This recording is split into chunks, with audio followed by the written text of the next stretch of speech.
youngest guy ever signed by WWE. Oh, okay. Maybe he was.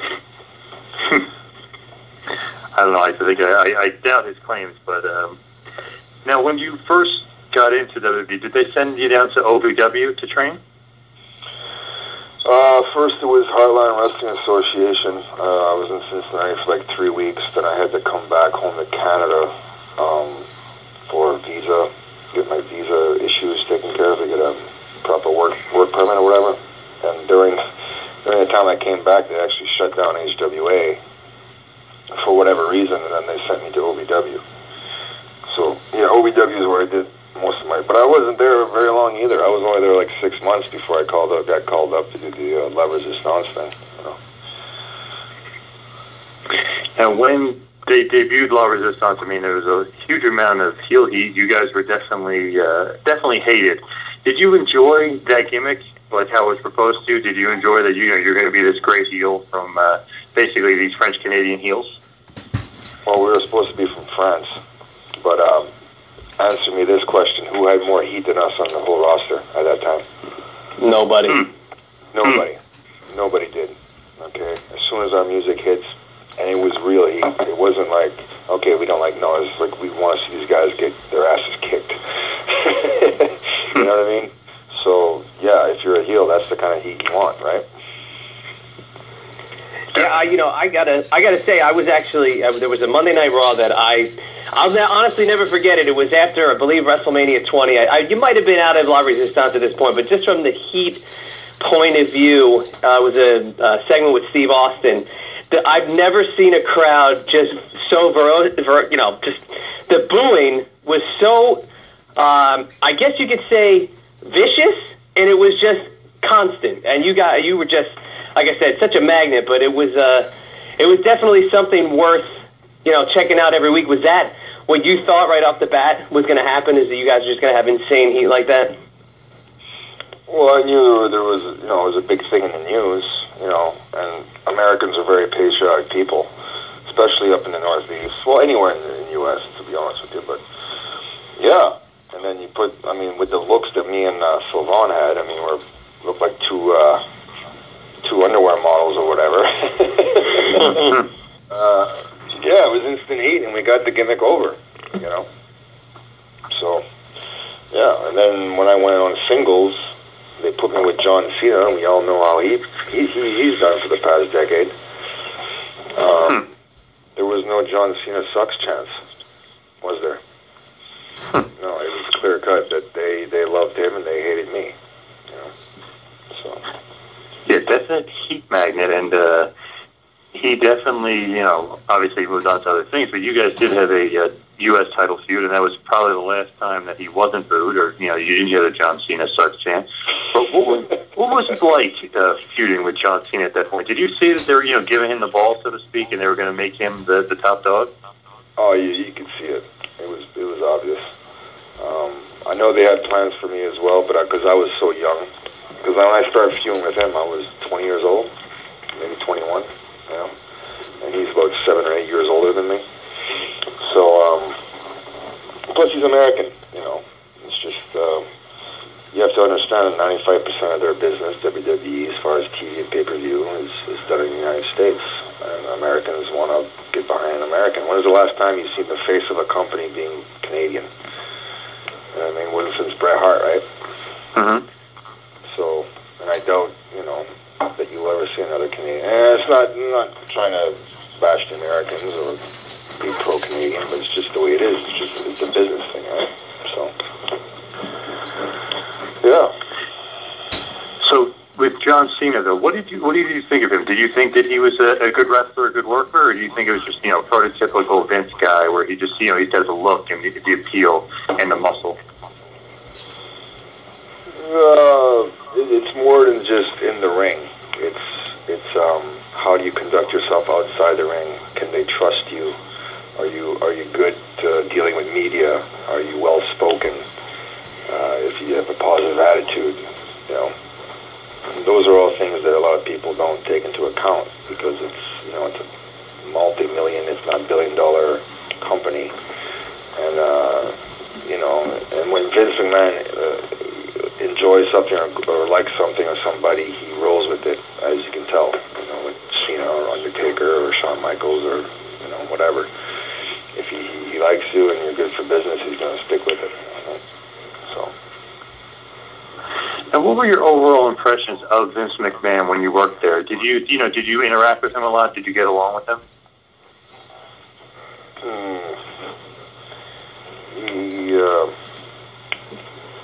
No comment. How about that?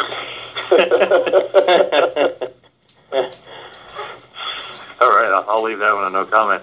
Kind of a funny question, but it's a question I pulled off of your Facebook page, and that is pro wrestling dead?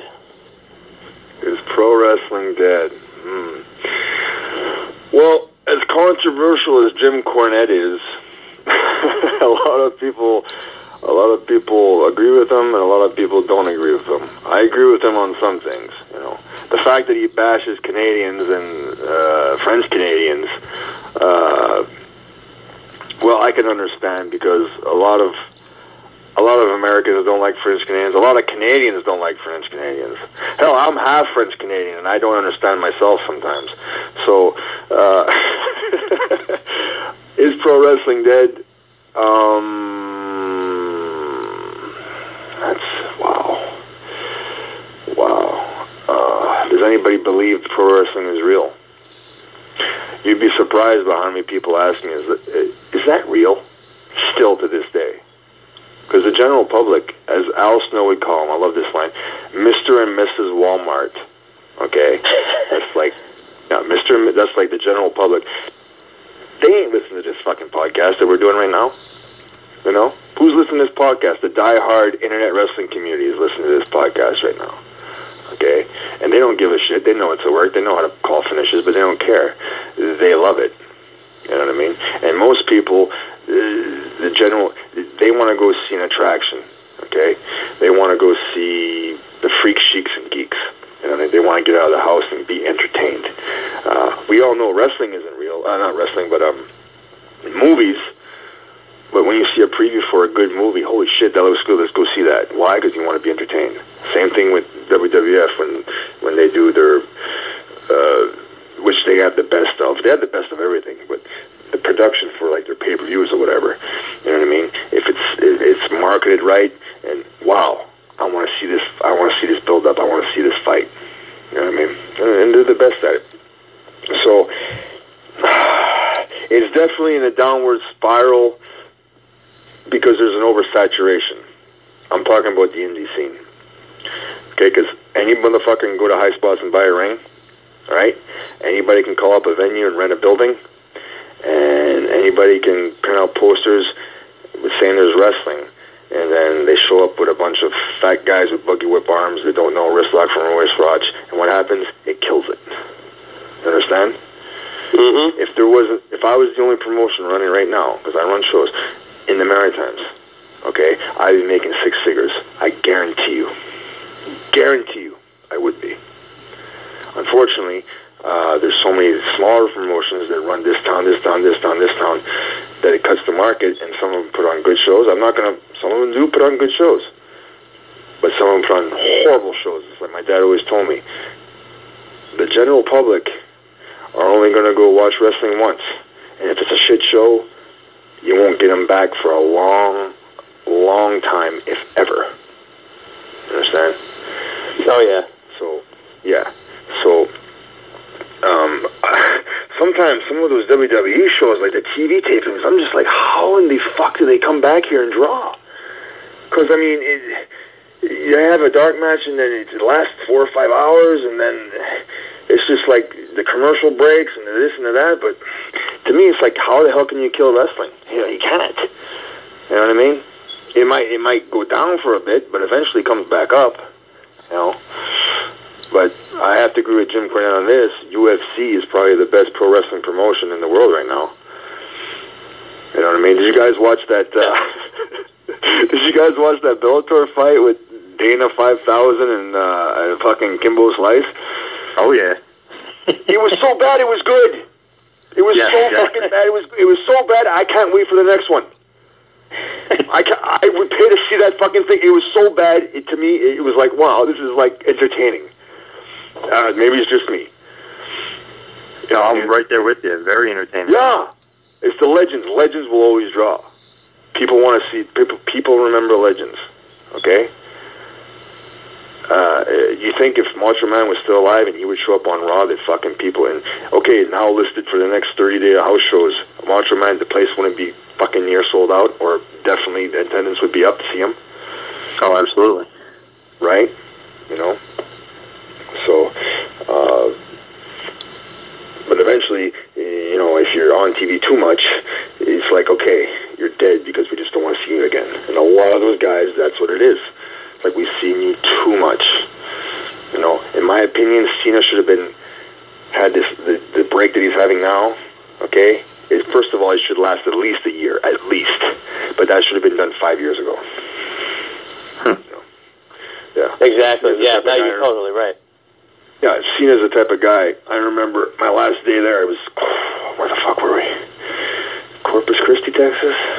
Yeah, because I was living in Houston. I drove up there. And we were talking in the locker room. And I said, try being, because what happened to me, my problems really started when I was taken off the road for a hernia surgery, right? And boredom set in, and paranoia, probably from all the fucking head hits and the concussion, the paranoia, the anxiety, all these symptoms that resulted from that. And I just used narcotics to fucking mask it, okay? And I said, Cena, you try taking 8 months off. He goes, I don't know what I would do. I go, try rehab.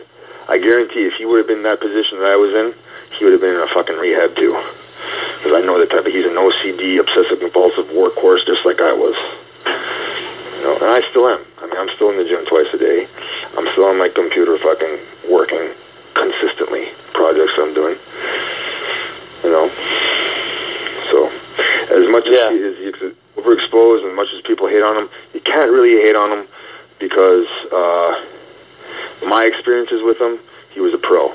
And I made the most money, okay, with him, okay? And in this business, that's what it's about. So if I can get another run, 6 months, Cena, or Roman Reigns, I'll make him fucking, you want him to be a fucking babyface? Put him in there with me. I guarantee you, they'll be fucking booing me and cheering him. Guarantee you. And sorry for the rant. Am I going off too much here? No. Oh, hell no. No, this is what we love about having you on. Oh, okay. Yeah. I don't know, man. I don't get out of the house much. I'm antisocial. I'm a loner. But I love wrestling. You know, it's in my blood. I can talk about it for hours and hours and hours and give you my opinions. And some people might like them, some people might not. But at least respect my honesty. You know, absolutely. I bash myself too. I admit my shortcomings. I admit my faults. I'm not perfect. You know what I mean? How am I expect you to believe anything else I say if I lie about me? You know, I did all the stupid shit that a kid does. You know, unfortunately, I was there as a kid and did a lot of stupid shit. But people forget that, hey, you know, you were 19, 20 years old once too. You made mistakes, didn't you? Mm-hmm. Yeah. Oh yeah. So yep. You know. Nobody's perfect. But is that the last question? No, I got one last question. I'll tell you moves right now that should be banned. I already said the Alabama Slam. That's number one. Power bombs should be banned. Spine busters should be banned. Back suplexes off the top rope should be banned. Because just watch the moves carefully and watch it. You know, there's a clip on.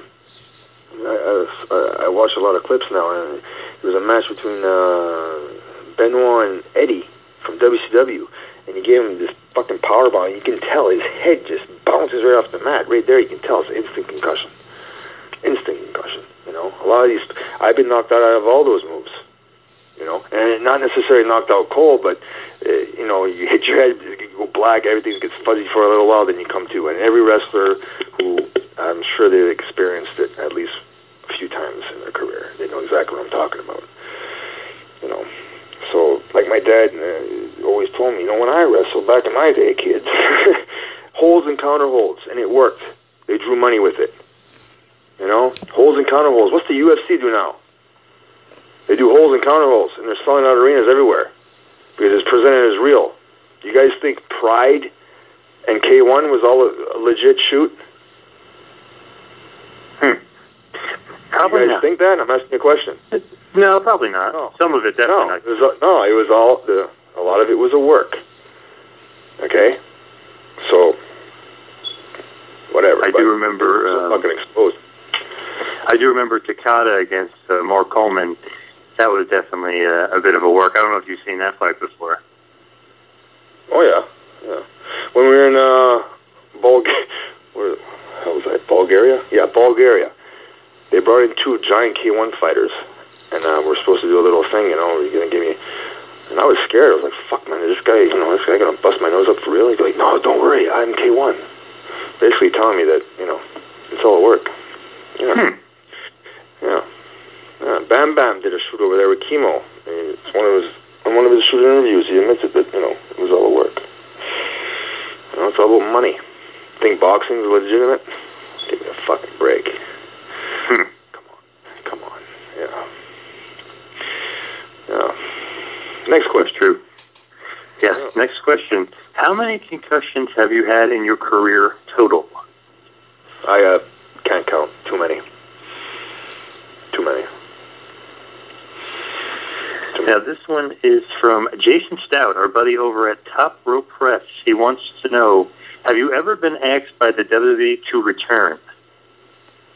I was re-signed in 2010. I don't think I ever told anybody that. Yeah. For a 7-figure deal. Yeah. And what happened? Well, I told Johnny he has to go fuck himself twice. To quote the great Rob Ford, the mayor of Toronto, in one of my many drunken stupors, yeah. I was in Japan and working for All Japan. I got myself there. Johnny helped me get the hustle. I showed those guys I knew how to work, and I could work, and I got myself to All Japan. And at one time, believe it or not, I was probably one of the highest paid foreigners in Japan. Mind you, I was living there. But, people think New Japan, they have no fucking clue how it really works. They don't have a fucking clue. I still don't understand it. But anyway, like, people think that the best wrestlers, Japanese wrestlers, wrestle for New Japan. But all those companies have great workers. All of them. One of the best workers in Japan right now works for Big Japan. Are you guys familiar with Daisuke? I think it's Hashimoto. I've seen him. Yep, I've seen him a few times.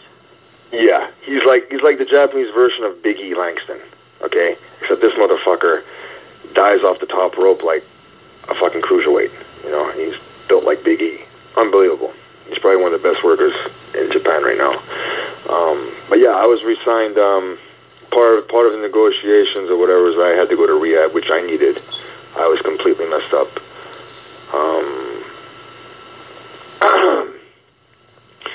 And what happened was I went to Pittsburgh, got my evaluation, did the piss test and all everything. I got a neurological exam. I never got the results. I kind of like to get that.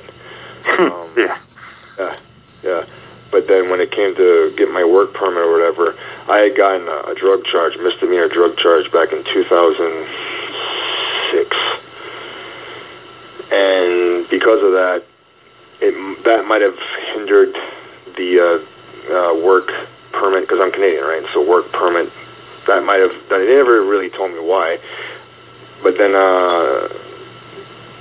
also, I have to get a waiver. Like, I just got it cleared. Now I can get back in the United States. It was good for 5 years. By the time that I got out of rehab and everything, that waiver had expired, and maybe that delayed the green card application process or whatever. So basically, it didn't happen. So I believe that's when everything happens for a reason. That old quote kind of pops up in your head. You know what I mean? Mm-hmm. But I did get depressed. I got really depressed over that. Because when I left there by my own choice, a part of me was like, you know what? I'm going to go out and prove to you motherfuckers that I can get over. And I did, you know. And when I was in Japan,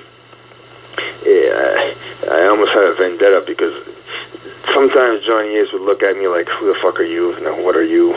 You know, and he'd always say, well, when I was in Japan, you know, he'd always mention that. I was like, yeah, okay, I'll fucking make it there without your fucking help and get over. And I did, and that was almost like a fuck you to him, you know? So sometimes I can be my own worst enemy. But I can see that. At least I'm man enough to admit it, right? You know, over 10 years, how they changed developmental so much. And did you ever think they would have this kind of machine with literally developing, molding, and forming today's, you know, newest stars to their liking? Who have they developed since they have that performance center? Solely with WWE. That they've signed that had no prior wrestling experience anywhere else. Okay? And no one became stars. No one. And they won't. The ones that will become stars are the ones that go out and prove themselves elsewhere. And quite frankly, there's not that many places to really go and learn. But the ones that show the heart and the determination and the love for it, not some fucking ex-football player who twisted his ankle and can't play in the NFL no more. Not some underwear model. Not some bodybuilder. No. They'll find the ones that will make it and will get over and will put up with their bullshit, quite frankly, are the guys that love it and have a true passion for it. You know what I mean? And that's my opinion. Yeah,